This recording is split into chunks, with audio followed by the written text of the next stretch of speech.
Assalamualaikum warahmatullahi wabarakatuh. Selamat siang teman-teman. Sebelum melanjut ke materi, sebaiknya kita perkenalan dulu ya.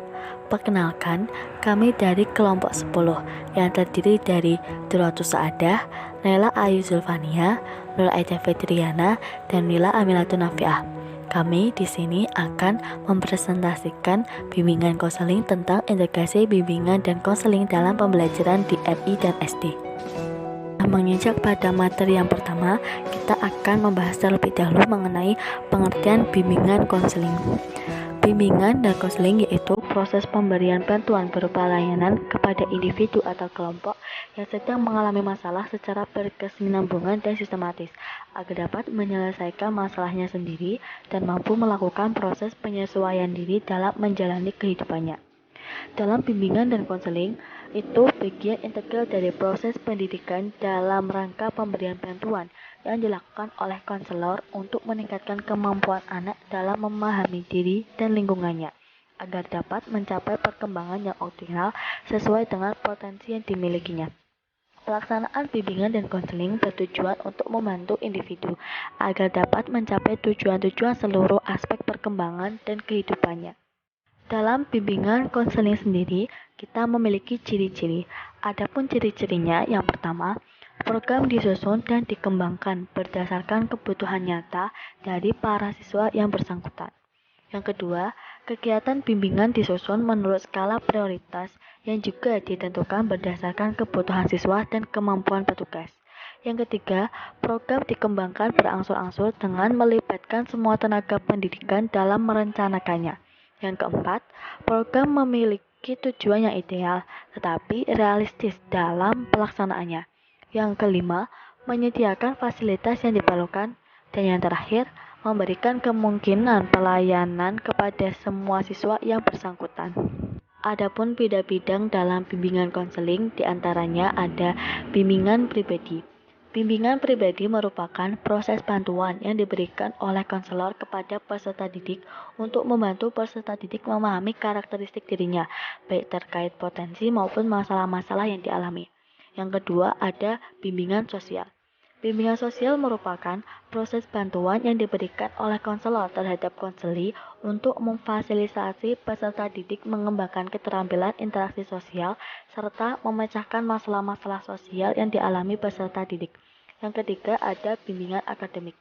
Bimbingan akademik merupakan proses bantuan yang diberikan oleh konselor terhadap konseli untuk memfasilitasi peserta didik mengembangkan keterampilan belajar serta memecahkan masalah-masalah akademik yang dialami peserta didik.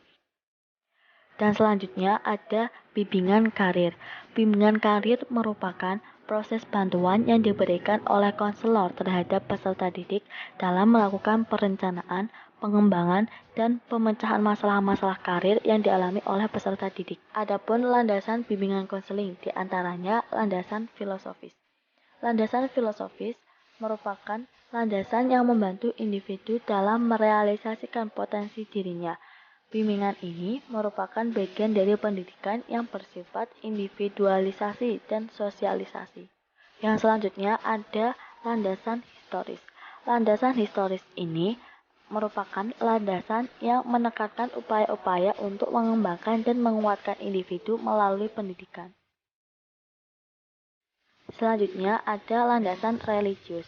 Landasan religius merupakan landasan yang berkeyakinan bahwa manusia dan seluruh alam adalah makhluk Tuhan, kemudian sikap yang mendorong perkembangan dan kehidupan manusia berjalan ke arah dan sesuai dengan kaidah-kaidah agama, serta landasan ini berupaya untuk memungkinkan perkembangan dan dimanfaatkannya secara optimal dan perangkat budaya, serta kemasyarakatan yang sesuai dengan kaidah-kaidah agama untuk membentuk perkembangan dan pemecahan masalah individu.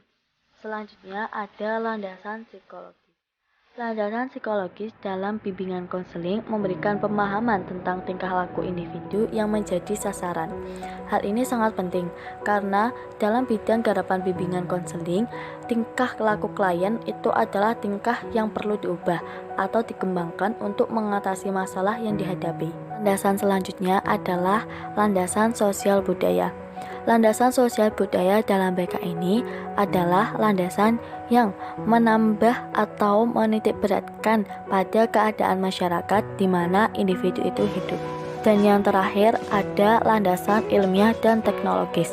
Landasan ini merupakan landasan yang memfasilitasi siswa dengan menyampaikan informasi yang diperlukan, memberikan pengarahan, memberikan motivasi, membantu mengenali diri melalui layanan tes, menunjukkan resiko-resiko atas pilihan yang ada, memberikan nasihat, dan dalam layanan ini juga dibutuhkan periode perkembangan anak-anak di akhir.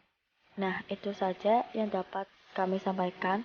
Kurang lebihnya mohon maaf apabila ada tutur kata atau kata yang kurang berkenan.